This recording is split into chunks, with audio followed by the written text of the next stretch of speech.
Tout d'abord, définition. Quelle est la différence entre sensitif et sensoriel?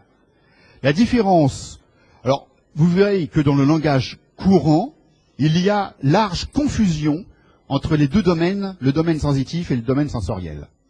C'est simplement une question de répartition des récepteurs. Soit un système possède des récepteurs de manière diffuse, ubiquitaire. Exemple, les récepteurs de la sensibilité, le tact, les mécanorécepteurs, bon, il y en a partout. Donc ici, on est dans le cadre du domaine sensitif. Soit les récepteurs sont concentrés dans un organe, comme les cônes et les bâtonnets dans la rétine, comme les bourgeons gustatifs, au niveau de la langue, pour la gustation, etc. Donc là, les récepteurs, évidemment, ne sont pas ubiquitaires. Voilà la différence entre les deux systèmes, focalisés en un organe ou ubiquitaires. D'autre part, il faut bien séparer ce qui ressort du domaine conscient et du domaine inconscient. Vous l'avez déjà vu que, par exemple, dans le cervelet, vous avez un certain nombre d'informations issues, par exemple, des muscles, des récepteurs tendineux, des articulations, et qui donnent un état de la réalisation de la motricité, l'état de l'activité de la moelle et des muscles, et qui remontent au cervelet pour dire, voilà, le mouvement est en train de se dérouler, et je le compare à ce que je voulais, et ça marche bien, c'est exactement ce qui se passe comme je l'avais prévu. Bon. Mais ça, c'est inconscient dans votre cervelet. Quel est le critère de la conscience? Sur quel critère on va le dire? C'est simplement que le niveau est dit conscient lorsqu'il est, il est verbalisé, tout simplement. C'est un accès au langage des sensations, un accès au langage, et dans ce cas-là, il est conscient. Nous verrons que la sensibilité consciente. Dans cette sensibilité consciente, il faudra quand même séparer, là je n'ai peut-être pas bien exprimé ici, la sensibilité somatique, soma le corps, et la sensibilité viscérale. Car nous verrons que les viscères peuvent entraîner des douleurs. Tout le monde connaît le cas du cœur, l'infarctus, etc., les douleurs du côté gauche, dans le bras gauche, etc., je vous en reparlerai. Et il y a effectivement une sensibilité viscérale, mais qui est consciente, dans la mesure où on perçoit les projections de ces douleurs sur le corps. On va donc séparer dans la sensibilité consciente une sensibilité qui est dite extéroceptive, c'est-à-dire sensibilité très superficielle, c'est tous les mécanorécepteurs, le tact, extéroceptive, et une sensibilité profonde. La sensibilité profonde est liée à des récepteurs qui sont situés au niveau des muscles, au niveau des tendons, etc.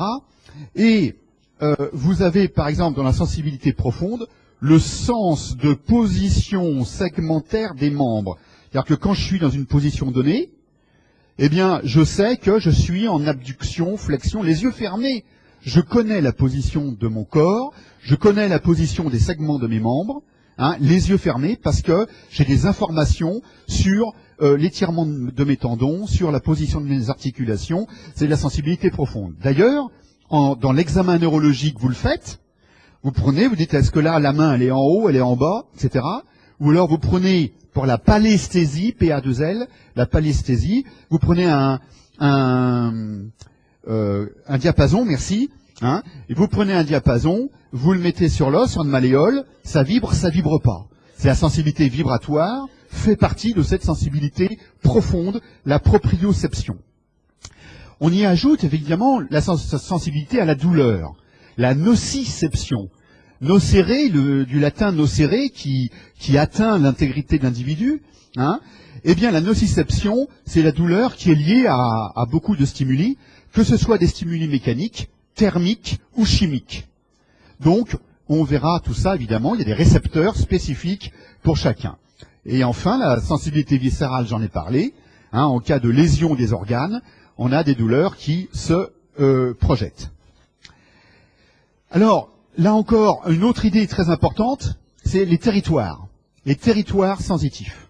Donc, tout ce qui est systématisation. Attention, les grandes voies de la sensibilité que nous allons voir vont prendre en charge un hémicorps, comme d'habitude. D'autre part, les grandes idées, rappelez-vous, à chaque fois, ces grandes voies vont croiser la ligne médiane. 1, c'est l'hémicorps. 2, ça croise la ligne médiane.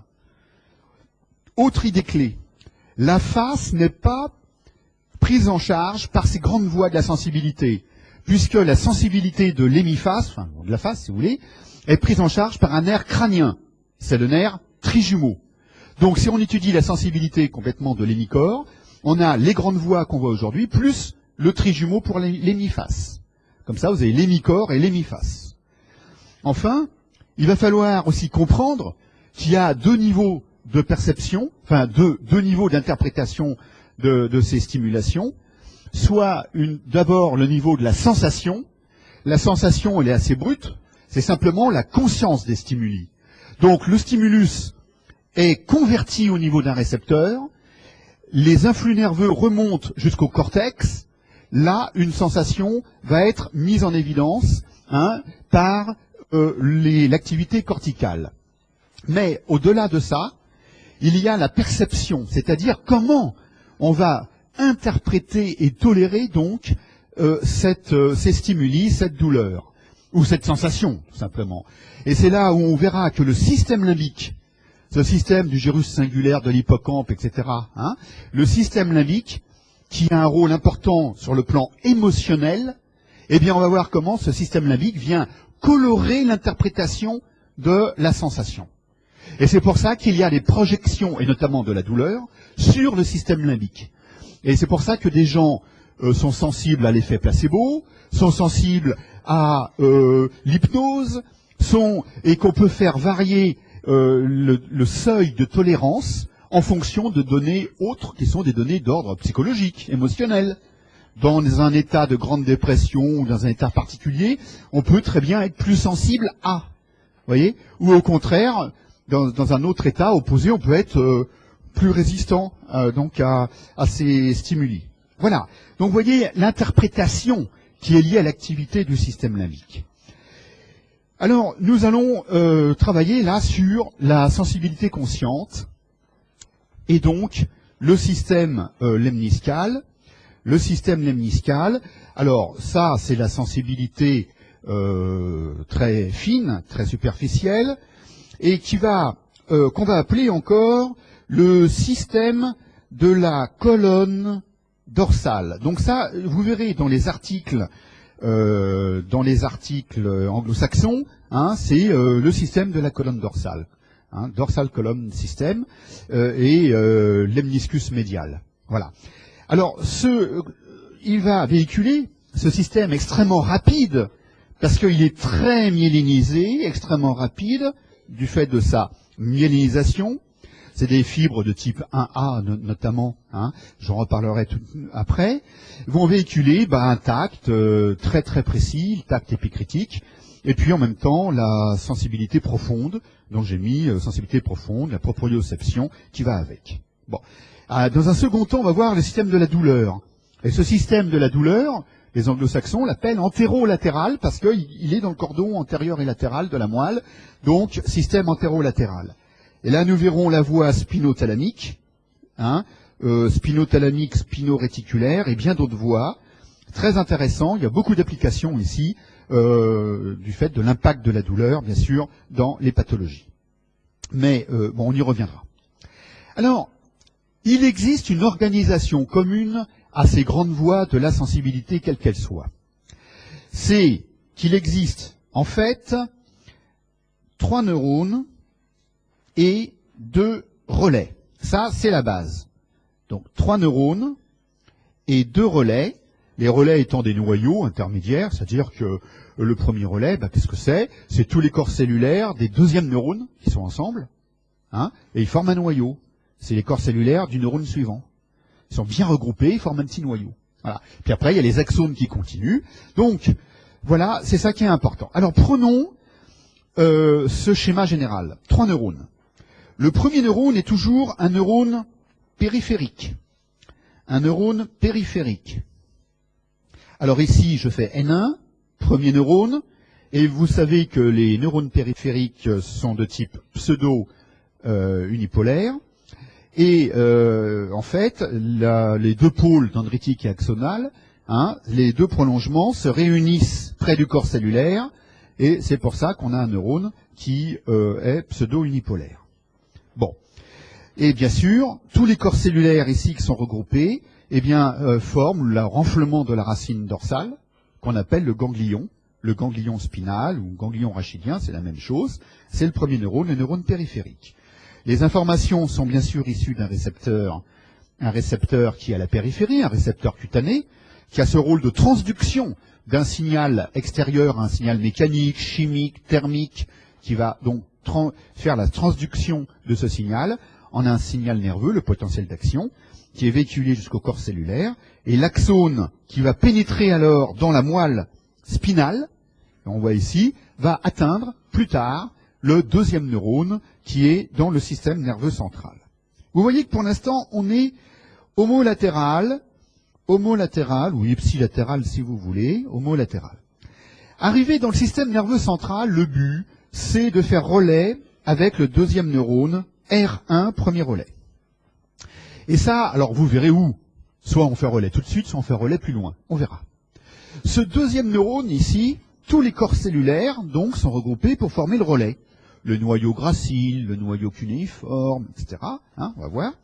Et alors, l'axone du deuxième neurone va croiser la ligne médiane. Là, il va passer de l'autre côté. Et ça, c'est fondamental. Il faut connaître le niveau de croisement pour comprendre la pathologie médulaire et la pathologie des voies de la sensibilité. Donc, c'est la décussation. La décussation, c'est le deuxième neurone, c'est le neurone donc central. Car, à partir du deuxième neurone, on est dans le cadre d'un neurone central, d'une voie centrale. Alors que le premier neurone, c'était les nerfs périphériques, système nerveux périphérique, hein, qui rentraient, qui passaient ensuite dans le plexus, et puis après, voilà, ensuite dans les racines, là vous ne voyez pas sine, bon, dans les racines, et enfin dans la moelle.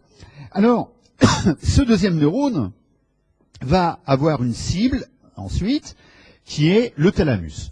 Le thalamus est la cible de toutes les voies sensorielles. Toutes ont un relais obligatoire sur le thalamus. Et il n'y en a qu'une qui fait exception, parce qu'elle est très ancienne en termes d'organisation, c'est l'olfaction qui ne passe pas par le thalamus. Donc toutes les voies visuelles, auditives, sensitives, douleur, pas douleur, etc., toutes ces voies ont un relais au niveau d'un des noyaux du thalamus, car le thalamus est un complexe nucléaire. On l'avait dit, c'est un véritable complexe nucléaire. Donc voici, ici, ce thalamus. Eh bien, effectivement, le noyau thalamique, qu'est-ce que c'est le noyau thalamique? C'est l'ensemble des corps cellulaires du troisième neurone qui reçoivent l'info et qui forment le noyau relais. C'est surtout les corps cellulaires du troisième neurone de la voix. Alors ce troisième neurone, il va bien du thalamus au cortex, et donc c'est ce qu'on va appeler le neurone thalamo-cortical. Le neurone thalamo-cortical. Ça, c'est très important. Projection sur le cortex, le relais obligatoire sur le thalamus, très organisé, et la projection sur le cortex. Vous verrez que sur le cortex, il y a des aires de la sensibilité, les aires de l'audition, les aires de la vision, etc. Donc là, bien sûr, dans la sensibilité, c'est le cortex pariétal qui va recevoir l'essentiel des infos. Mais pour la douleur, on va aller sur l'insula, sur le gyrus singulaire, vous voyez, il y a d'autres régions qui vont contribuer. Donc voilà, au total, 3 neurones, 2 relais, un croisement sur le deuxième neurone, décussation, et une cible pariétale. Voilà les mots-clés qu'on doit absolument connaître pour bien comprendre après la sémiologie donc des voies de la sensibilité. On peut maintenant commencer la voie lemniscale, la voie de ce système du lemniscus médian, la voie lemniscale, ce système qui va véhiculer les sensibilités les plus fines et les plus rapides, épicritiques et profondes. Alors, évidemment, je ne peux pas faire autrement que de dire que cette voie est organisée en 3 neurones et 2 relais, évidemment. Donc là, je vais mieux préciser cette organisation. Le premier neurone, je vais prendre que 3 secondes pour en parler, parce que c'est le neurone périphérique. Le neurone périphérique, pseudo-unipolaire, qu'on a vu tout à l'heure. Simplement, il faut savoir que l'axone pénètre dans la racine dorsale, évidemment, hein, puisque c'est le premier neurone. L'axone va atteindre le cordon postérieur. C'est pour ça que la voie lemniscale, on l'appelle aussi la voie de la colonne dorsale. Colonne dorsale, je l'ai dit tout à l'heure. Dorsale, vous m'avez compris. Voilà. Donc cet axone pénètre dans la colonne dorsale, hein, c'est-à-dire dans le cordon dorsal en arrière, et va monter sans faire relais, toujours du même côté, monte dans les cordons dorsaux. Alors, vous voyez que là, il y a une somatotopie. Imaginez qu'on est dans la moelle très basse, la moelle sacrée. Qu'est-ce qui va se passer? Eh bien, les premières fibres qui arrivent, elles vont arriver tout contre le septum qui est au milieu. Ça, c'est les fibres sacrées. Puis après, les fibres qui arrivent en lombaire vont se positionner plus en dehors des sacrés, c'est les lombaires. Puis après, les thoraciques, puis les cervicales. Donc c'est normal. Les premières arrivées sont contre le septum, en dedans, et en dehors, c'est les dernières arrivées. C'est les fibres d'origine cervicale. Donc, on a deux gros faisceaux dans les cordons dorsaux. Le faisceau qui est en dedans, qu'on appelle gracile. Voilà, ça, c'est les membres inf. Oula. C'est le membre inférieur. Et l'autre faisceau, c'est le faisceau cunéiforme. Et là, c'est surtout membre supérieur et tronc, qui est sensibilité donc de la membre supérieure, du membre supérieur et du tronc, d'accord, qui est véhiculé dans le faisceau cunéiforme. Gracile en dedans, cunéiforme en dehors, qui donc représente une somatotopie, hein, des voies sensitives. Sacré en dedans, cervical en dehors. Donc pour l'instant, c'est toujours le premier neurone, le neurone périphérique, qui envoie ces informations du même côté et qui monte directement sans relais dans le cordon postérieur de la moelle spinale. Arrivé tout en haut de la moelle spinale, juste à la jonction avec la moelle allongée, le bulbe bas, si vous voulez, la région du bulbe, à la jonction avec la moelle allongée, le bulbe bas. Eh bien, en arrière, on voit en bleu foncé les fibres qui arrivent. Alors, je vais peut-être changer de couleur, voilà. Donc les fibres, elles arrivent là-dedans, gracile et cunéiforme. Et puis arrivées là, eh bien, elles ciblent les noyaux, que voici, c'est-à-dire les corps cellulaires du deuxième neurone qui se retrouve à ce niveau, à la jonction entre la moelle et la moelle spinale et la moelle allongée. Hein, la jonction entre les deux. À ce moment-là, nous arrivons sur le neurone central, N2. Ce deuxième neurone va croiser la ligne médiane, c'est une décussation, voilà, après le relais dans les noyaux graciles et cunéiformes qu'on a vus précédemment. Donc ici, voilà cette décussation, et alors ce deuxième neurone qui a croisé la ligne médiane va monter tout le long du tronc cérébral en position paramédiane, à droite et à gauche, comme ça. Donc on va regarder dans le bulbe, voilà. En position paramédiane, il monte, et ce faisceau parasagittal, c'est le lemniscus médian. Voilà, LM, ici, le lemniscus médian. Donc vous voyez ma flèche, elle montre les fibres qui montent, on a croisé la ligne médiane, donc maintenant je suis de l'autre côté. Hein, et ce lemniscus médian, il est où? Il est dans le tegmentum, en arrière de la pyramide. Clair, hein, facile. Dans le tegmentum, en arrière de la pyramide bulbaire. Donc voilà votre voie qui monte, alors toujours avec une somatotopie, une organisation, on ne va pas trop s'embêter. Alors, on va analyser à chaque étage, la position, c'est juste pour la montrer, mais vous la connaissez déjà, on l'a déjà faite. Alors je vous montre, on regarde ça, puis si vous avez des petits dessins qui vont avec, vous pouvez bien mettre LM, lemniscus médial. Vous avez compris que du cordon dorsal, hein, le nom change, cordon dorsal dans la moelle, et au deuxième neurone, ça devient lemniscus médial en fait. Hein, c'est la voie qui monte comme ça de chaque côté de la ligne médiane. Allons voir un peu plus haut. Déjà en IRM, au niveau bulbaire, j'y vois pas grand-chose. La voie, elle est probablement quelque part par là, en arrière de la pyramide, mais franchement, là, on n'y voit rien.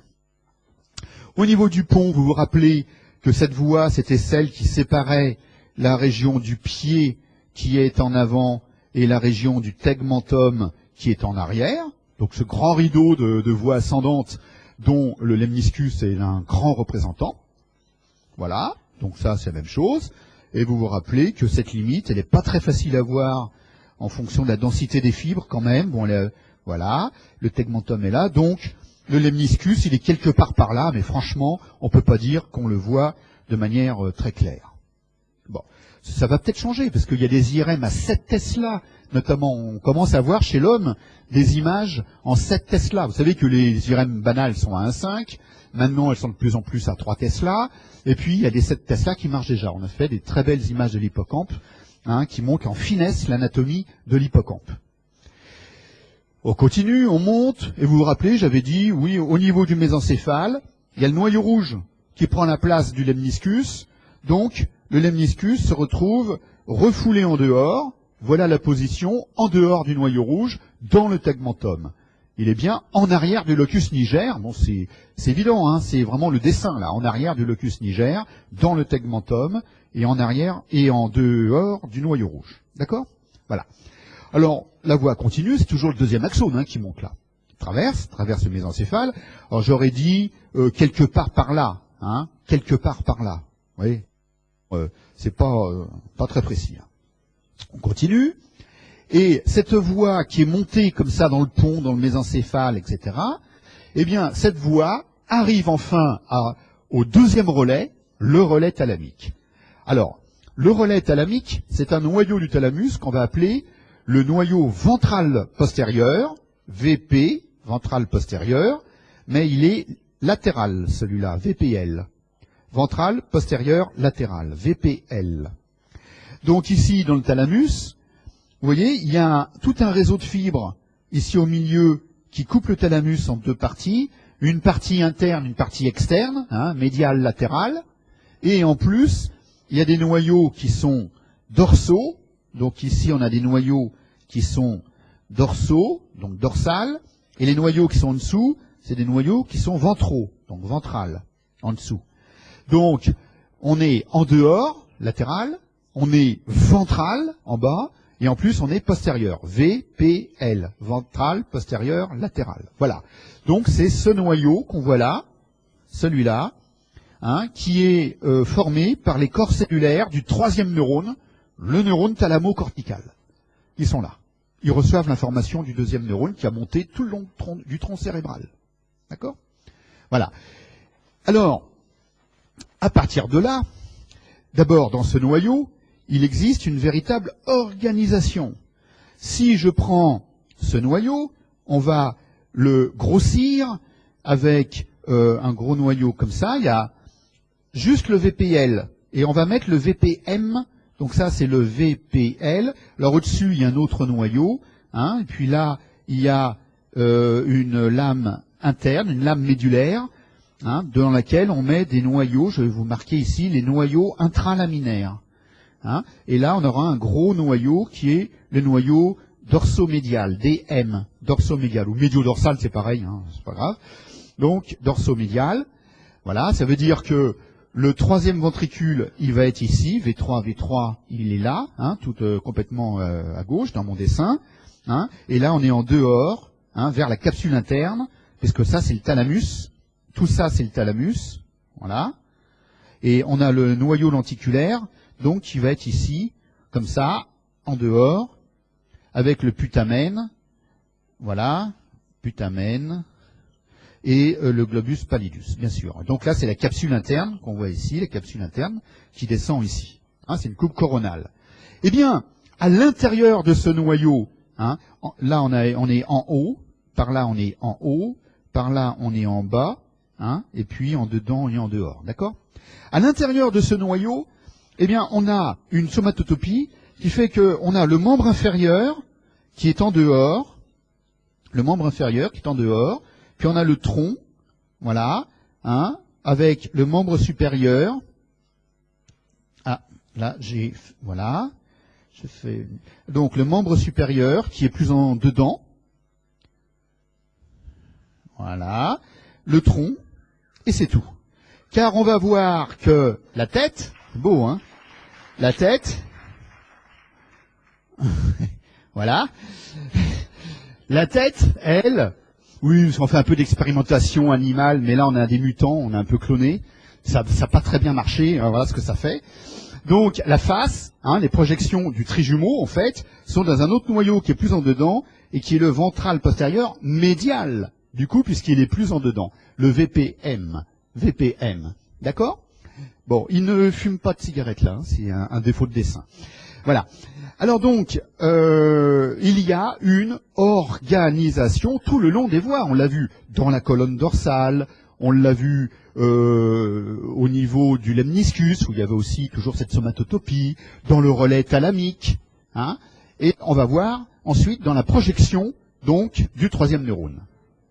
Alors, donc j'en étais à ce troisième neurone qui a pour origine le thalamus, le VPL, hein, il forme le noyau VPL. Donc, voilà.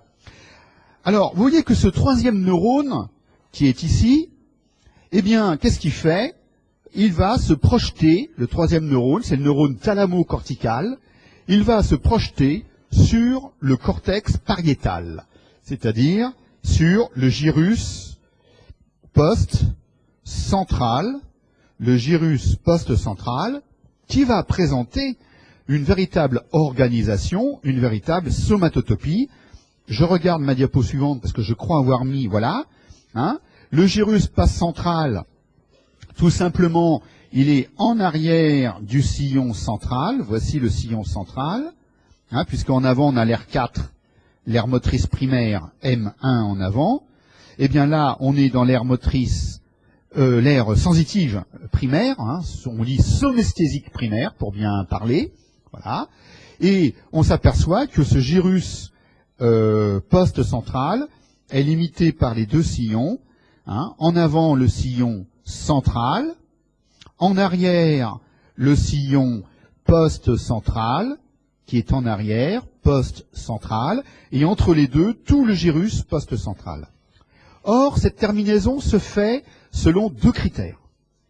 Le premier critère, c'est selon plusieurs cartes organisées, plusieurs somatotopies.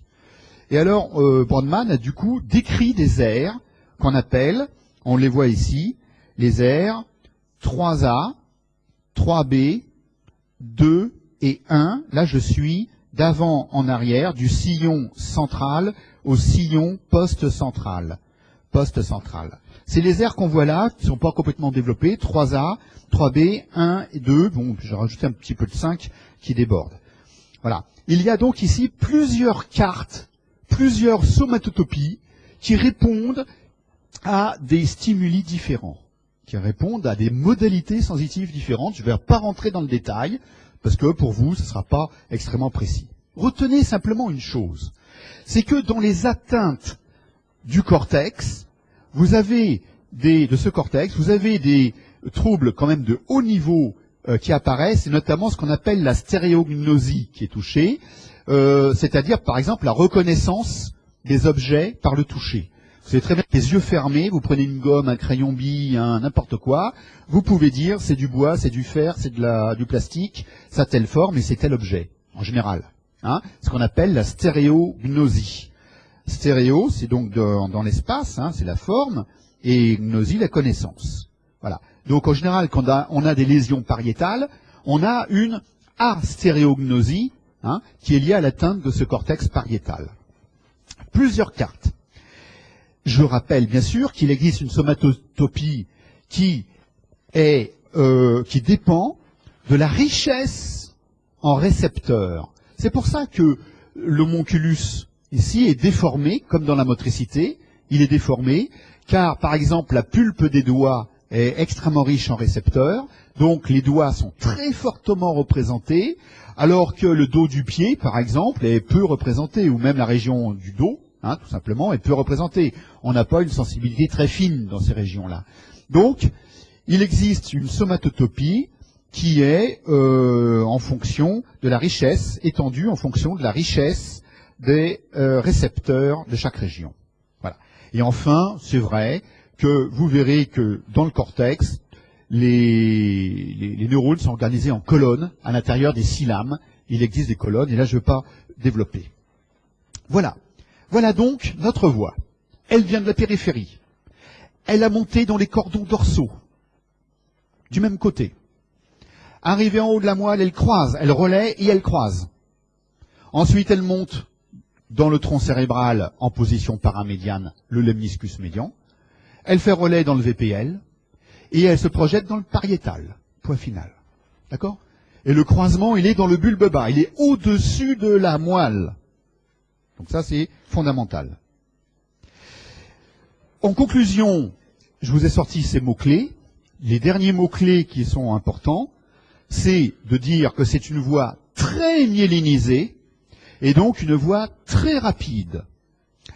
Par exemple, vous verrez probablement en sémiologie que pour tester cette discrimination, on a l'épreuve, alors classiquement c'est l'épreuve du compas de Weber, où on prend 2 petites pointes, comme un compas avec 2 pointes, et quand on rapproche les 2 petits... faut pas être douloureux comme stimulation, sinon c'est plus la même voie. Eh bien, ces 2 petites pointes, on les rapproche, on rapproche. Bon, il y a un moment donné, elles sont tellement proches, on a l'impression d'avoir qu'un seul point, si vous voulez. On s'aperçoit que si on est très léger, on n'entraîne pas de stimulation douloureuse, les 2 points sont quand même très proches l'un de l'autre, et donc c'est ce qu'on appelle un grand pouvoir de discrimination. C'est une voie discriminative. Donc ça, on le voit avec le compas de Weber. Maintenant, on va passer à la douleur, les voies de la douleur. Alors là, c'est un peu compliqué. Le problème des voies de la douleur, c'est que, ça vous l'avez vu en physio, ou vous allez le voir, je ne sais pas, très globalement, la douleur, c'est quelque chose de complexe qui va présenter dans le temps déjà une succession de phénomènes qui ne sont pas les mêmes. En général, vous avez d'abord une sensation très aiguë, c'est la première douleur, first pain, cette première douleur qui est très rapide et qui est, je dirais, plutôt localisatrice. Alors, le fait que cette première douleur ici soit rapide, donc là c'est pas dans le poly, je rajoute quelques éléments, veut dire que déjà, ici, ça va être véhiculé, cette sensation va être véhiculée par des fibres qui sont un peu myélinisées.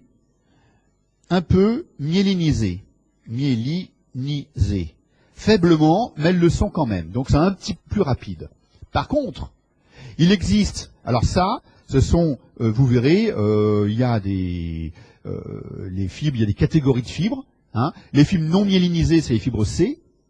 Et puis après, il y a des fibres, on remonte comme ça, A, B, C et D. Donc, on va avoir des classes de fibres plus ou moins myélinisées ou pas du tout myélinisées. Et justement, la deuxième sensation, c'est une sensation beaucoup plus tardive, plus lente, plus diffuse, peu discriminative, mais qui donne vraiment la sensation de douleur. Et là, c'est une douleur lente et véhiculée par des fibres C. Là, ce sont des fibres qui font 2 mètres secondes à peu près, alors que les premières, elles sont plus près des 20-30 mètres secondes. Alors que normalement, les fibres de la sensibilité lemniscale, là, les cordons postérieurs, ça peut monter à 50-60 mètres secondes. Là, on est dans les bases de l'électromyographie. C'est la neurophysio qui vous fait tout ça. Donc, revoyez en fonction de ce cours. Mais, vous voyez, c'est important de voir qu'il y a des fibres qui ne sont pas du tout myélinisées, des fibres un peu plus myélinisées dans les voies de la douleur. Ainsi, on va pouvoir séparer plusieurs systèmes. Tout d'abord, une voie qu'on va appeler antérolatérale. Alors, cette voie antérolatérale, ce sont des fibres. J'ai un peu modifié par rapport à mon poly, j'ai un peu modifié le cours. Et c'est le cours qui va prendre le dessus par rapport au poly. D'accord? Parce que j'ai encore fait des modifs ce matin même. Vous voyez, alors, c'est quand même récent. Donc, la voie antérolatérale, c'est une voie qui va remonter au thalamus et au cortex cérébral, bien sûr.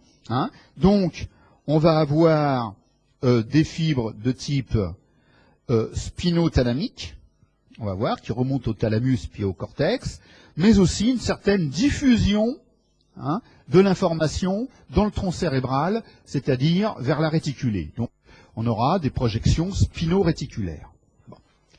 Quelque chose d'assez récent a été décrit, là, c'est vraiment d'une dizaine d'années,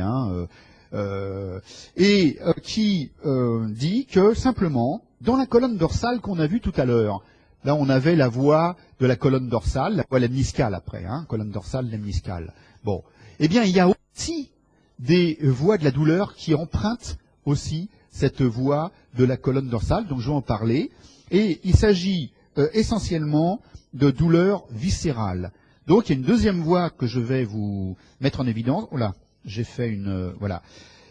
C'est la voie de la colonne dorsale, et je crois qu'en physio, on vous en parle aussi un petit peu, mais elle véhicule surtout de la douleur de type viscéral, la douleur du cœur, des organes. Et alors on va voir que c'est encore un peu plus compliqué, parce que en fait il y a d'autres projections, et elles sont assez importantes, parce que ces projections interviennent dans des réflexes, bien sûr, mais aussi dans les affects, notamment au niveau de l'amygdale, dans les réponses émotionnelles et végétatives par rapport à la douleur. Vous savez très bien qu'une douleur intense va entraîner tout un ensemble de réponses, vous allez suer, vous êtes pâle, vous êtes tombé dans les pommes, etc.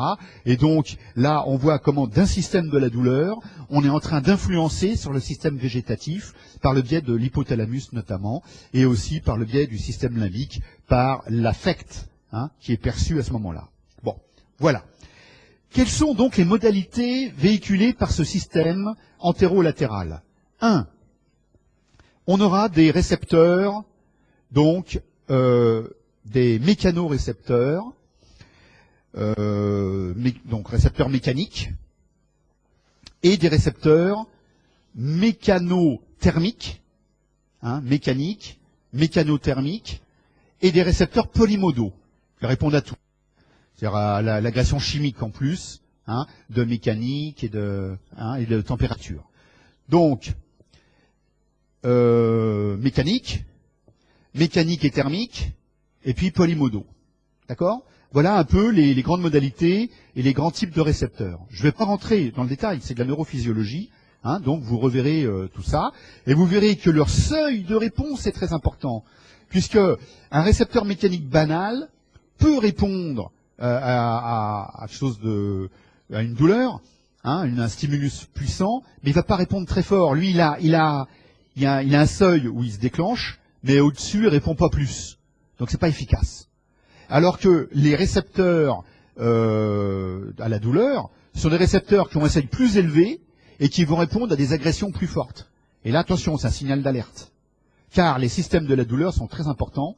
Ce sont des systèmes de protection de l'individu et de l'espèce. Car si on sentait pas les brûlures, par exemple, vous pourriez prendre... et alors les gens, c'est le drame. C'est le drame du diabète, c'est le drame de la lèpre, c'est le drame de toutes les lésions ou des maladies qui éliminent complètement les sensibilités, c'est que ça devient dangereux. Si on ne ressent plus rien, le diabétique qui ne sent plus parce que ses nerfs sont atteints en périphérie, il ne sait pas qu'il a au niveau du pied, il a une petite épine là qui lui est rentrée dedans, ça s'infecte, etc. Puis ça finit par une amputation. Parce qu'en fait, c'est en train de lui ronger complètement son extrémité, il s'en rend même pas compte. Et il va perdre son pied. Avec des risques de gangrène, etc. Donc ça devient très dangereux. Donc vous voyez, le rôle important de la sensibilité dans la protection de l'individu, et donc de la douleur. Voilà. Alors c'est là où je vous ai mis les deux types de fibres, les fibres de la douleur, un peu myélinisées de faible calibre à delta 20 mètres secondes environ, et les fibres non myélinisées, vous voyez, qui sont de l'ordre de quelques mètres par seconde, donc qui sont très lentes. Alors, ce système antérolatéral, avec la voie spinothalamique, il est basé sur 3 neurones de relais, mais en fait, vous allez voir que c'est un petit peu plus compliqué.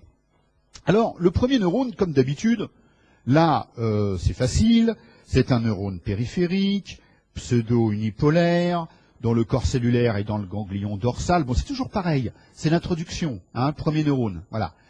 Le prolongement périphérique vient de la peau, avec les récepteurs. et puis le prolongement central rentre dans la moelle. Bon, voilà, c'est comme d'habitude. Mais, la grande différence, c'est que quand il rentre dans la moelle, alors il y a un petit détail, je ne vous l'ai pas mis vraiment ici, c'est qu'il ne rentre pas direct, il va rentrer, puis il va monter et descendre de 1 ou 2 segments médulaires. Bon, c'est pas grave, ça fait un petit faisceau, le faisceau de l'issoère, c'est pas très important. Enfin, du moins dans les médias. Eh bien, ce qui est important pour vous, c'est de savoir que ce premier neurone pénètre dans la corne dorsale, la voici, et fait relais dans la corne dorsale à chaque niveau. Voilà. Donc le relais, il est immédiat. Je rentre dans la moelle, et à 1 ou 2 segments près, je fais relais. Relais immédiat, ou presque immédiat. Bon. Relais avec quoi? Donc ça veut dire que la corne dorsale de la moelle spinale est le premier relais des voies de la douleur. Ce qui signifie que tous les mécanismes de contrôle et de régulation vont jouer déjà sur la corne dorsale, on va les voir tout à l'heure, évidemment. Donc, je pénètre dans la corne dorsale et je fais relais avec mon deuxième neurone, N2. Voilà. Ce deuxième neurone, lui, va alors croiser la ligne médiane. Donc la décussation se fait à chaque niveau. C'est fondamental, notamment vous allez voir dans les syringomyélies que donc ce sont ces voies qui sont atteintes, parce que dans ces affections qu'on appelle la syringomyélie, hein, la lésion, le syrinx, hein, eh bien c'est une lésion qui est centrale. Et elle ne va toucher que les fibres qui sont au milieu, seulement les fibres qui croisent. Ça veut dire que seules les voies de la douleur et de la température sont atteintes, et non pas les voies de la sensibilité superficielle. Il y aura alors une dissociation entre une atteinte de la douleur, qui est complètement annulée, hein, anesthésie, et au contraire une préservation dans la même zone du tact superficiel. Vous touchez, c'est bon, vous piquez, ben on sent pas. Voilà. Hein, donc ça, c'est la base de la syringomyélie, on va le voir tout à l'heure. Ce faisceau, donc, ce deuxième neurone, croise la ligne médiane, et de l'autre côté, va monter dans le cordon ventral et le cordon latéral. Ventral ou antérieur, hein, c'est pareil, hein, bien sûr. Le cordon ventral, le cordon antérieur, et puis le cordon latéral. Donc c'est assez large, c'est assez diffus quand même, là-dedans, ça fait un grand faisceau. Hein. Je vous l'ai mis en violet, et là on est en train de monter maintenant vers le tronc cérébral. C'est le deuxième neurone. Voilà. D'où le nom du système antéro-latéral, hein, le système de la douleur et de la température. Antéro-latéral. Alors, on va poursuivre. Donc vous voyez que dans la corne dorsale, le relais, il est superficiel, couche 1 et couche 5, profond. Il y a 2 types de projections, couche 1 et couche 5, lame, enfin c'est pas les couches, c'est des lames, hein. Lame 1 et lame 5, les laminations de Rexed dont je vous ai parlé précédemment. Voilà. Alors, on poursuit. Ce faisceau qui était latéral, antéro-latéral, il monte. Dans le bulbe, on le retrouve en dehors et en arrière de l'olive. Olive inférieure, vous vous rappelez le rôle de l'olive inférieure dans le cervelet. En arrière de l'olive, le faisceau antéro-latéral qui remonte. Je vous ai positionné le lemniscus pour montrer qu'ils sont séparés tous les deux par l'olive. Bon, je continue de monter, donc je dirais qu'en IRM, la voie elle est quelque part par là, puisqu'on a l'olive qui est quelque part par là, OI, et là on a ST spinothalamique. Ensuite, on continue de monter, la même voie continue, elle est toujours en dehors du lemniscus médian. Donc le lemniscus médian est là, et on a ce faisceau, là, en dehors du lemniscus médian. C'est assez facile, hein, c'est le même axone qui monte toujours. Hein. Il traverse le bulbe, en arrière de l'olive. Il traverse le pont, en dehors du lemniscus. Il reste toujours en dehors du lemniscus. Voilà. Et à ce moment-là, il arrive dans le mésencéphale, toujours le même axone, en dehors du lemniscus. Donc c'est ici. Voilà, le lemniscus présent dedans. C'est assez facile. Bon. Évidemment, vous dites, bah, la cible de ce deuxième neurone, c'est le thalamus. Le thalamus, et on va voir que c'est un peu plus compliqué que la voie lemniscale. Voilà. Alors, le thalamus, c'est d'une part un petit peu de VPL, ventro-postéro-latéral, Ce ne sont pas tout à fait les mêmes neurones que la voie lemniscale, mais on a des projections dans le VPL, mais on a aussi des projections dans d'autres noyaux. Le système est plus diffus, et notamment dans les noyaux qui sont situés dans cette lame blanche qu'on voit ici, les noyaux de la lame médulaire interne. Les noyaux de la lame médulaire interne. Donc, LMI, interne. Donc, il y a plusieurs noyaux, dont un noyau qu'on appelle le centre médian, et un noyau qu'on appelle le parafasciculaire. Bon, à la limite, hein, si vous mettez les noyaux de la lame interne, ça va, hein, on va pas... Voilà, vous savez que c'est plus large que le VPL, il y a d'autres noyaux, et notamment ceux qui sont dans la lame médulaire. Celles qui partagent les noyaux latéraux et les noyaux médiaux, bah, dedans il y a des petits noyaux, le centre médian et le parafasciculaire. Bon. Et puis, il y a encore d'autres noyaux qui sont situés plus en arrière du VPL et qu'on appelle les noyaux du groupe postérieur, de manière globale. Voilà. Donc, vous voyez que la projection est plus complexe pour la voie de la douleur. Hein. VPL, mais pas les mêmes neurones, intralaminaire et d'autres noyaux du groupe postérieur. Et alors, à partir de là, à partir du thalamus, le troisième neurone qui naît de ces noyaux va alors se projeter sur des régions plus complexes aussi. 1. Projection sur le cortex somesthésique. Alors, un peu sur le cortex somesthésique primaire. Alors j'ai mis point d'interrogation, mais apparemment les études ont l'air de confirmer quand même qu'il existe des projections. Surtout, vous avez la composante, vous avez compris qu'il y avait deux composantes dans la douleur. Il y a la composante localisation, qui vient de mécanorécepteurs qui permettent de localiser la douleur. Hein, c'est un certain tact, mais grossier, un tact protopathique. Et puis, vous avez la composante douloureuse proprement dite. Hein, et là, c'est vrai que cette composante n'atteint quasiment pas le cortex somesthésique. Hein, c'est beaucoup plus la composante localisatrice qui va atteindre ces cartes du corps, hein, qui permettent de localiser plus précisément la douleur. Alors, ça, c'est l'aire somesthésique primaire. Il existe une deuxième aire d'intégration un peu plus forte, qui est l'aire somesthésique secondaire, S2.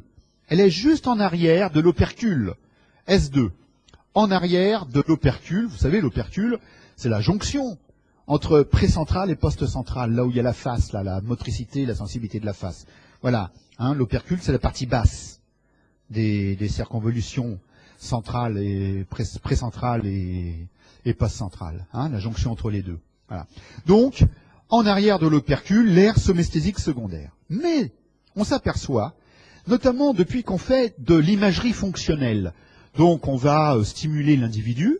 Alors évidemment, on va pas sortir l'arsenal de torture, évidemment, mais bon, on fait quand même un petit stimulus électrique ou autre qui génère une sensation désagréable.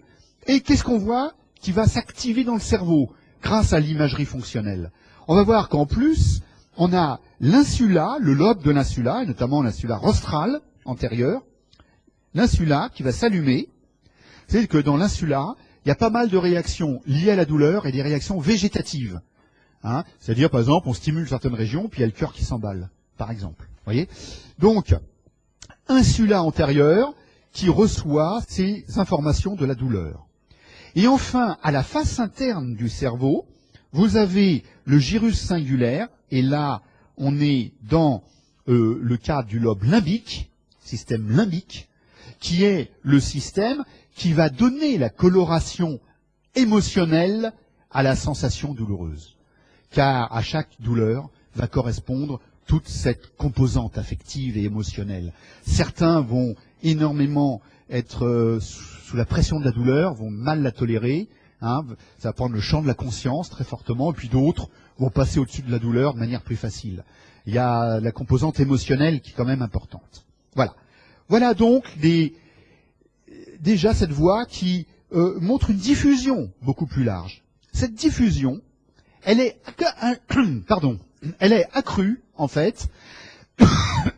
Cette diffusion, elle est accrue par le fait qu'au cours de la remontée dans le tronc cérébral, des fibres vont faire relais dans la réticulée.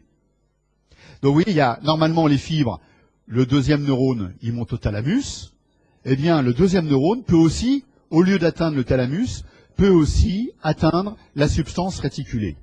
Rappelez-vous que la substance réticulée, c'était tous ces noyaux qui se retrouvaient entre les grands noyaux des nerfs crâniens et les noyaux spécifiques. Donc là, on a de la réticulée. Voilà. Tout ça, c'est de la réticulée. D'ailleurs, la réticulée qui est au milieu, c'est comme s'il y avait une couture. Et raphès, en fait, ça veut dire couture. Donc, on les appelle les noyaux du raphé. Les noyaux du raphé, c'est les noyaux qui sont au milieu. Alors, dans le bulbe, dans le pont, dans le mésencéphale. Et là, ce sont des noyaux sérotoninergiques, c'est-à-dire la 5-hydroxytryptamine, la sérotonine. Donc, surtout, sérotonine. C'est des neurones sérotoninergiques qui sont là. Il y en a d'autres, hein. Il n'y a pas que de la sérotonine, mais essentiellement sérotonine. Voilà. Par contre, là, on a d'autres types de neurones qui ne sont pas sérotoninergiques. C'est de la réticulée bulbaire, par exemple ici, qu'on voit à ce niveau-là. Bien. Eh bien, voilà. Donc, pour vous dire, il y a une diffusion de l'information, déjà au niveau du tronc cérébral, par la réticulée, et puis même là-haut, au cortex, où il y a plusieurs zones qui répondent. La diffusion sur la réticulée, c'est très important, parce que la réticulée, qu'est-ce qu'elle fait? Très globalement, mais très très globalement. Elle entraîne l'éveil cortical, clac, là-haut. Le système de la réticulée activateur ascendant, éveil cortical. Quand une douleur arrive, il faut que le système soit le plus performant possible pour répondre à la douleur. Il ne faut pas roupiller en un mot.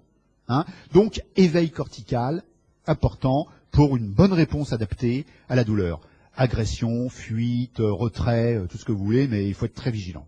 Bon, ça agit aussi sur le tonus, la réticulée, vous le savez aussi. Bon, la réticulée, elle agit aussi sur des réflexes.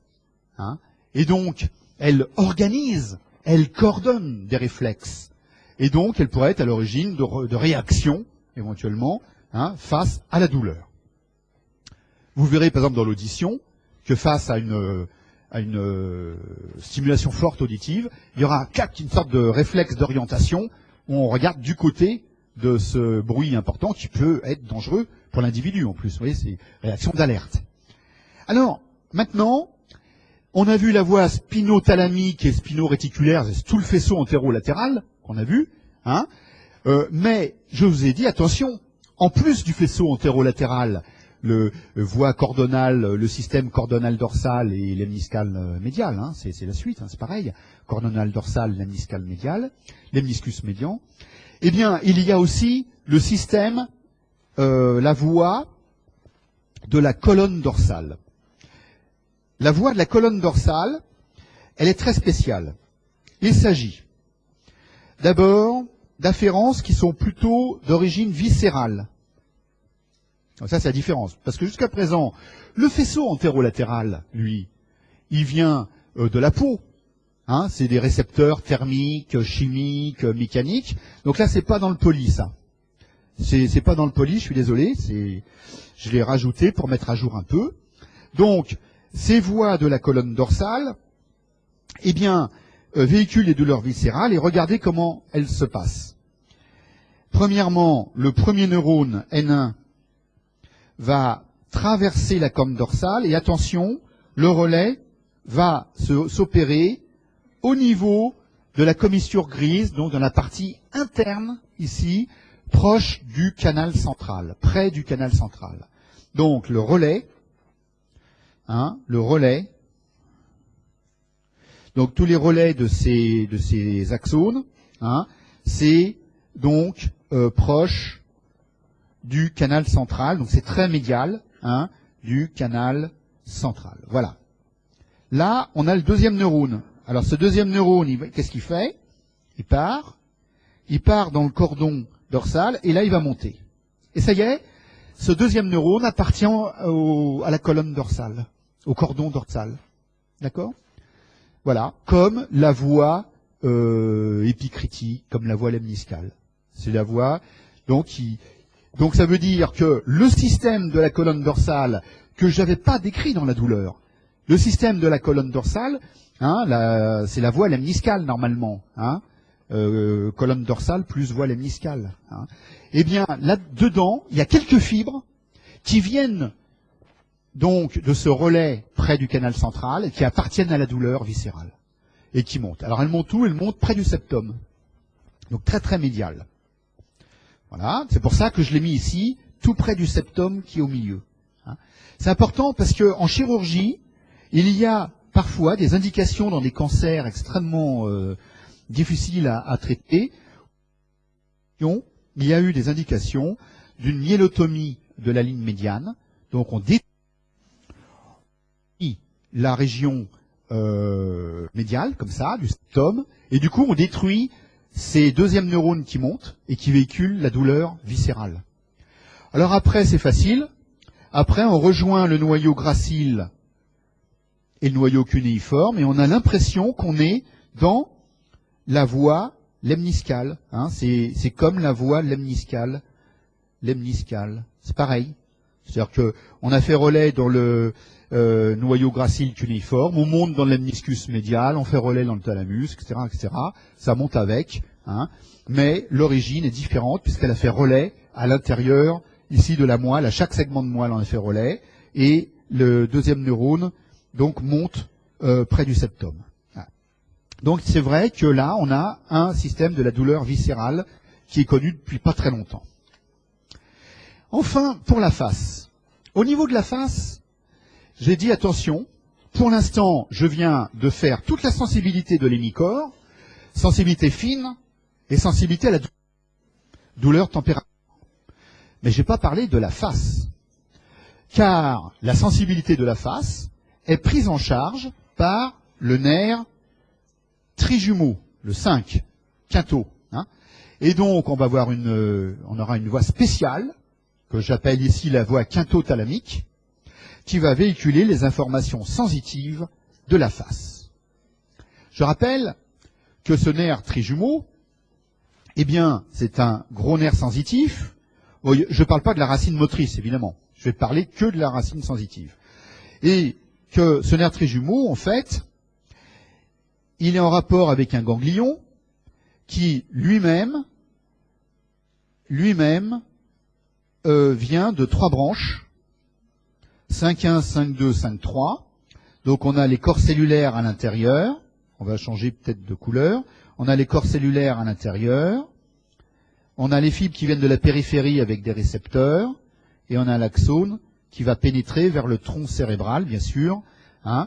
Donc c'est la grosse racine sensitive du trijumeau qui concentre les fibres des 3 nerfs, le nerf ophtalmique, le nerf maxillaire et le nerf mandibulaire. Les 3 branches, 5.1, 5.2, 5.3, qui, je le rappelle, avaient pour territoire la sensibilité des 3 étages de la face. Vous savez, ces 3 étages, ils sont faciles à séparer. Vous prenez les commissures. Hein, c'est les commissures palpébrales, c'est la jonction des 2 paupières, et les commissures labiales. Et vous tirez un trait comme ça, clac, clac. Et ça vous sépare, à partir des commissures, les 3 étages. Donc le front, les paupières supérieures, la cornée pour le 5.1. Toute la région des fosses nasales, des ailes du nez, les pommettes, maxillaires supérieures, avec les dents, les arcades dentaires supérieures, hein, pour le 5.2, et puis le menton, les arcades dentaires inférieures, hein, voilà, pour le 5.3. J'ai dû oublier les fosses nasales pour le 5.2, mais bien sûr, il y a les fosses nasales, sensibilité. D'accord? Voilà, donc c'est les 3 étages de la sensibilité de la face, véhiculés par les 3 nerfs. Et puis, lorsqu'il pénètre dans le tronc cérébral, il va atteindre un très grand noyau, le noyau du trijumeau. Hein. Il a 3 parties, 1, 2, 3, en bleu, comme ça. On a un noyau principal, ça c'est la sensibilité fine, discriminative, c'est le tact. Hein. Noyau principal, le tact, au niveau de la face. Un noyau, une racine mésencéphalique, en haut dans le mésencéphale. Ça, c'est plutôt de la proprioception, hein, des muscles masséters, etc. Les muscles, voilà. Et puis, ensuite, en bas, vous avez la racine spinale, ou noyau spinal, du trijumeau. Parce qu'en fait, il va descendre jusqu'à la moelle spinale. Voilà, le noyau spinal ou racine spinale qui est très, très long, il descend, et c'est lui qui traite, qui reçoit les informations douleur, température, thermo-algique. C'est la racine spinale, le noyau spinal du trijumeau qui traite donc ces informations thermo-algiques. Alors, regardons à partir de là comment ça se passe. Je vais faire un petit dessin qui va, vous l'avez de toute manière, un petit dessin, normalement vous pouvez l'avoir, qui nous permet de replacer le nerf crânien au niveau du tronc cérébral. Hein, c'est ça? Ouais. Donc, page 23.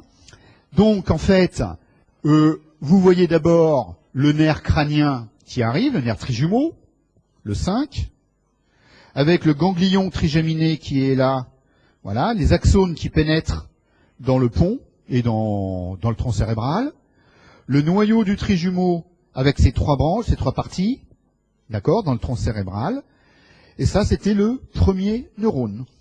Donc c'est premier neurone. Ce premier neurone a donc pour but d'atteindre le deuxième neurone, dont les corps cellulaires se sont bien accumulés pour former le noyau du trijumeau, tout simplement. Hein, le noyau du trijumeau, c'est l'ensemble des corps cellulaires du deuxième neurone, hein, enfin des deuxièmes neurones. Donc voilà le deuxième neurone qui démarre, donc soit de là, peu importe. Hein. Ce deuxième neurone, c'est un neurone qui va du noyau du trijumeau au thalamus. C'est pour ça qu'on l'appelle la voie quinto-thalamique. Quinto, je parle du noyau du 5, thalamique, je vais au thalamus.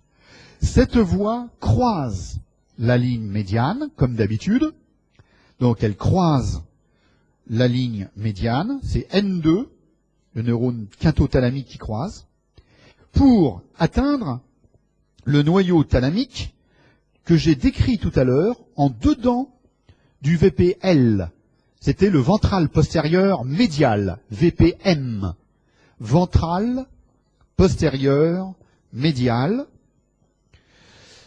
Ventral postérieur médial, qui est donc en dedans du VPL. Voilà. Et d'où la somatotopie particulière. On avait l'hémicorps hein, dans le VPL, membre inf, tronc, membre sup, jusqu'en dedans, et la face tombait dans le noyau VPM. C'était la somatotopie précise de tout à l'heure. C'est-à-dire celle-là. C'est-à-dire, voilà, je sais plus où je l'ai mis. Oui, bon, enfin bref. Bon, c'est pas grave. On va pas perdre de temps. Donc, le troisième neurone, N3, c'est le neurone qui part du VPM et qui a pour cible le gyrus post-central, mais dans sa partie basse. Car la partie inférieure à la face latérale, c'est bien la somatotopie de l'hémiface. Vous vous rappelez, la région de l'opercule. L'opercule, c'est la région de la sensibilité de la face et de la motricité de la face, selon qu'on est dans le gyrus pré ou le gyrus post-central. D'accord? Donc, partie inférieure du gyrus post-central, région de l'opercule, opercule rolandique, terme bien connu sur le plan clinique. Alors, voilà. Eh bien voilà, hein, donc ça c'est facile. On termine juste sur un petit mot, qu'en fin de compte, toute cette diffusion de l'information, hein, elle est quand même assez large, via la réticulée, via la colonne dorsale, via le système antérolatéral, voyez, et via encore d'autres projections. Hein, et là, je vais passer, je les cite simplement, des projections assez récentes hein, qui ont été découvertes vers l'hypothalamus, vers le système limbique, l'amygdale, etc. Bon, je vais peut-être pas trop en faire là-dessus. Alors, la douleur, il faut la contrôler. On a 2 moyens de contrôler la douleur. Le premier moyen, vous le faites en neurophysiologie, c'est le contrôle à chaque niveau de la moelle spinale. Je vous préviens tout de suite, la sensibilité, je vais sûrement la faire en 5 minutes de plus. Hein, on fera la pause, bien sûr.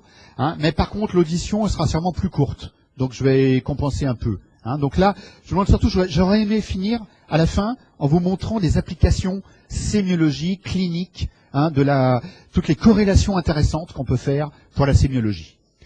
Alors, ici, contrôle segmentaire à chaque segment de moelle. Il existe des dispositifs de contrôle que voici. Ça s'appelle le contrôle de porte, le gate control, hein, qui est le terme consacré, le gate control. Il existe une interaction entre les voies lemniscales, hein, ou cordonales postérieures, hein, les lemniscales, cordonales postérieures, lemniscales, c'est-à-dire les voies rapides. Voilà, les voies rapides. Ça, c'est la voie lemniscale ou cordonale postérieure. Cordonale postérieure, hein, c'est pareil. Voilà. Donc là, c'est une voie très myélinisée avec le système antérolatéral qui est lent. Donc j'ai mis les fibres C, hein, non myélinisées, et A delta qui sont faiblement myélinisées. Donc, et ici, plus en dehors, j'ai mis les fibres très myélinisées, très rapides de la voie lemniscale. Donc d'un côté, on a température plus douleur. De l'autre côté, on a le tact, hein, et toute la sensibilité profonde. Tact, sensibilité profonde, etc. D'accord ? Voilà. Or, lorsqu'on a une lésion, lorsqu'on a un stimulus douloureux, il va y avoir quand même une volée d'afflux plus rapide qui va arriver par le biais de la voie la plus rapide, la voie lemniscale, ou la voie, appelons-la cordonale postérieure, si vous voulez, parce qu'elle rentre dans le cordon postérieur. Bon. Cette voie, qu'est-ce qu'elle va faire?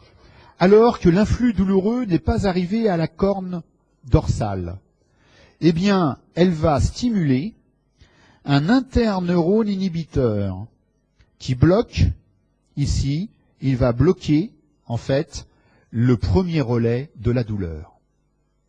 Voilà. Donc, la voie rapide bloque le premier relais, c'est-à-dire la corne dorsale, hein, le premier relais de la douleur, de la voie spinothalamique, dans la corne dorsale. Elle le bloque en premier parce qu'elle est plus rapide. Et ça, c'est par le biais d'un interneurone inhibiteur.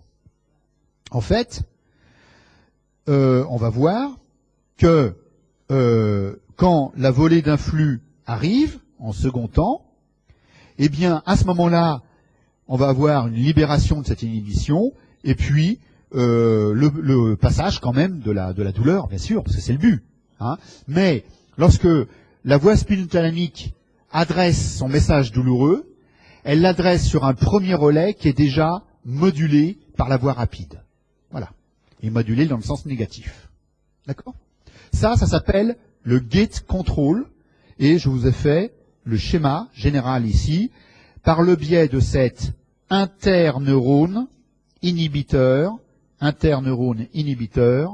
qui va inhiber le premier relais de la douleur, c'est-à-dire le premier relais de la voie spinothalamique. D'accord ? Vous voyez d'ailleurs le deuxième neurone ici, qui est en train de croiser la ligne médiane, comme d'habitude, pour former la voie antérolatérale, hein, évidemment. Hein, c'est le premier relais de la douleur. Voilà. Regardons maintenant d'autres systèmes. Il s'agit d'un contrôle non plus à chaque segment de moelle, à chaque relais, mais il s'agit d'un contrôle qui vient d'au-dessus, du tronc cérébral. Et là, c'est la réticulée qui a un rôle. Alors, je vous l'ai dit, il y avait plusieurs systèmes.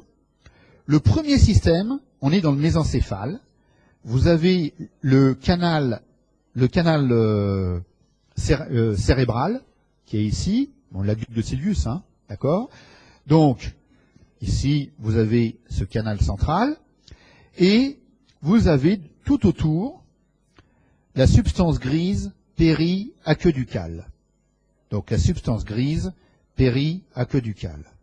On sait très bien que lorsqu'on stimule la substance grise péri-aqueducale, on bloque la douleur. Chez l'animal, c'est extrêmement efficace. Pourquoi ? Parce que la substance grise périaqueducale va d'abord se projeter sur les noyaux du raphet. Projection sur les noyaux du raphet. Voilà. Et les noyaux du raphet eux-mêmes vont se projeter sur le premier relais de la douleur. R1. Premier relais, donc dans la corne dorsale. C'est un système sérotoninergique, je l'ai dit tout à l'heure, que ces noyaux du raphet sont des noyaux sérotoninergiques. En fait, qu'est-ce qu'ils font? Ils activent des interneurones dans la corne dorsale. À chaque fois, il y a un petit interneurone. Et il faut savoir que dans la corne dorsale, parmi les interneurones, vous en avez à type endorphine, encéphaline,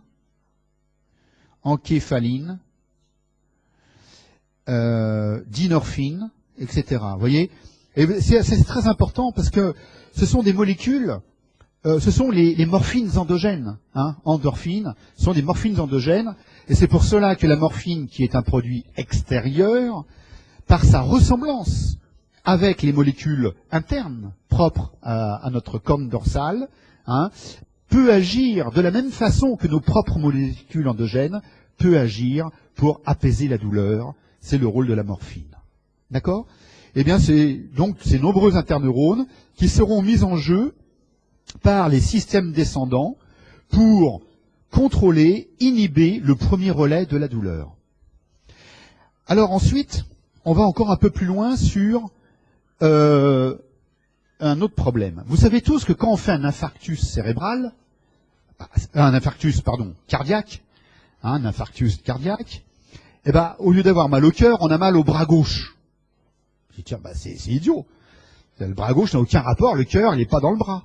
Et pourtant, on a une douleur dans le bras gauche. Alors, ça s'appelle les douleurs projetées. Si vous cherchez en anglais, ça sera les referred pain. Douleurs projetées. Merci. Voilà. Referred pain, c'est les douleurs projetées. C'est connu depuis les années 1800 et quelques. C'est Head, H-E-A-D, qui en parlait déjà avec un schéma. Et en fait, bizarrement, chaque organe va projeter une douleur sur la surface du corps, comme le cœur sur le bras gauche, par exemple. Pourquoi?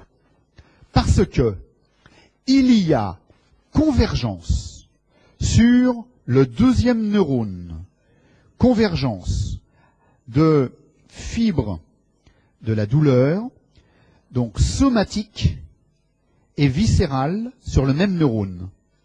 Par exemple, somatique, ça, c'est la sensibilité, c'est la sensibilité douloureuse du bras gauche, par exemple.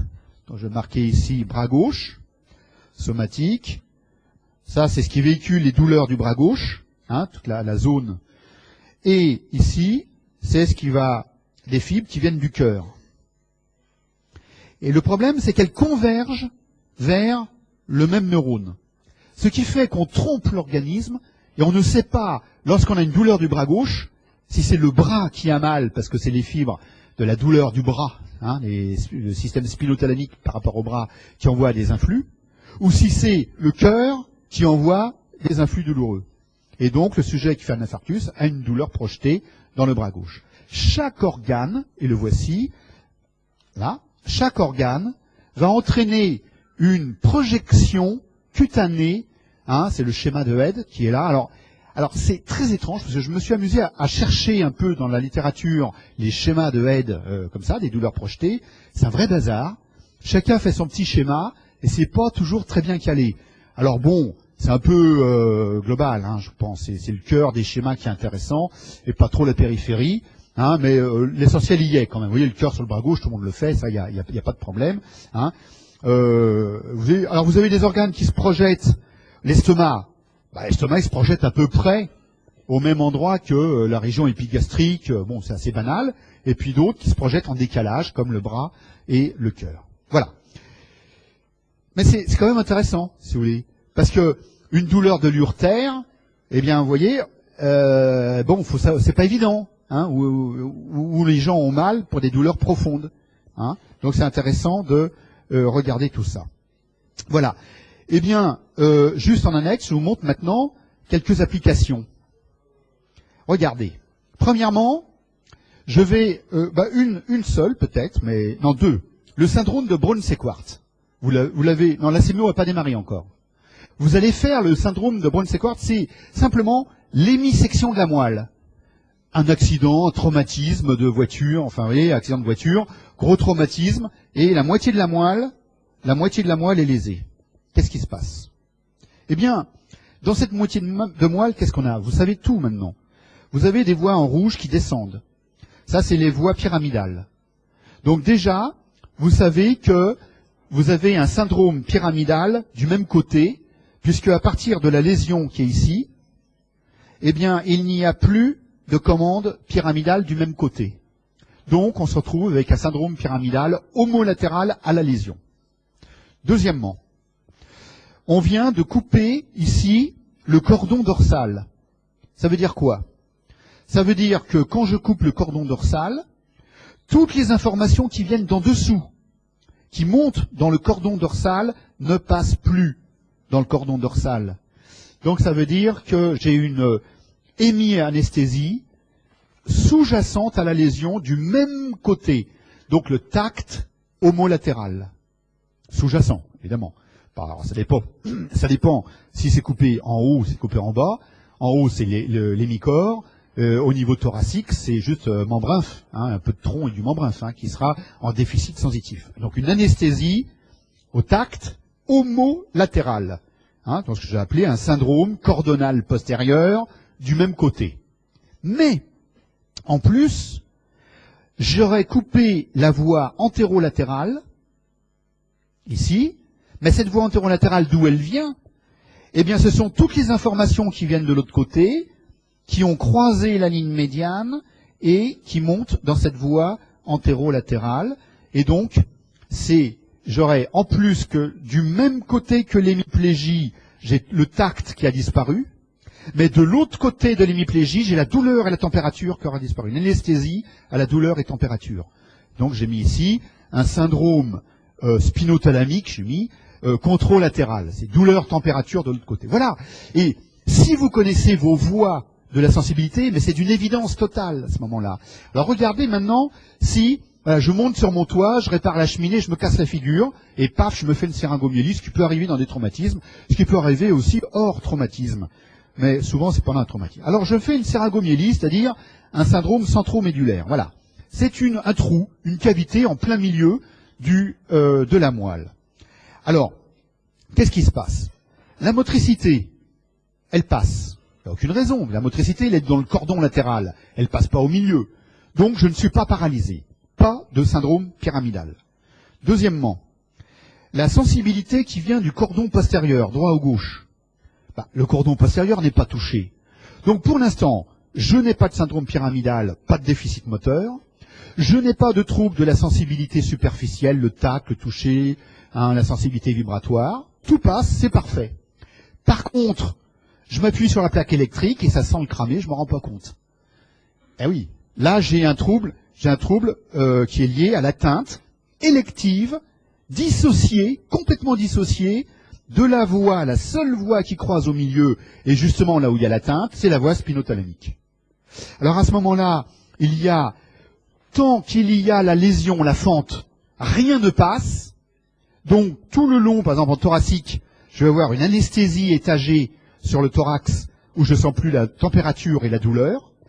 Par contre, vous imaginez bien que les voies de la douleur qui viennent de la jambe, là, du membre inférieur, bon, elles croisent, et après, elles montent dans le cordon latéral, antérolatéral.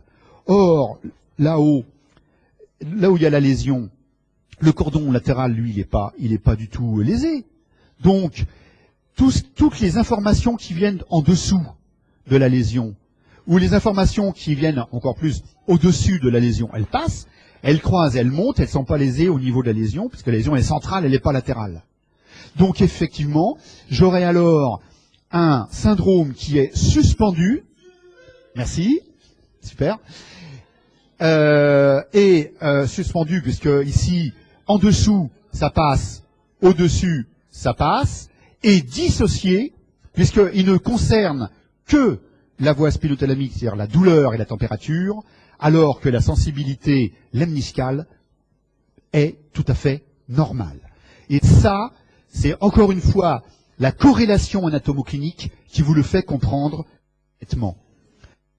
Alors bon, puis vous verrez, il y a un syndrome thalamique.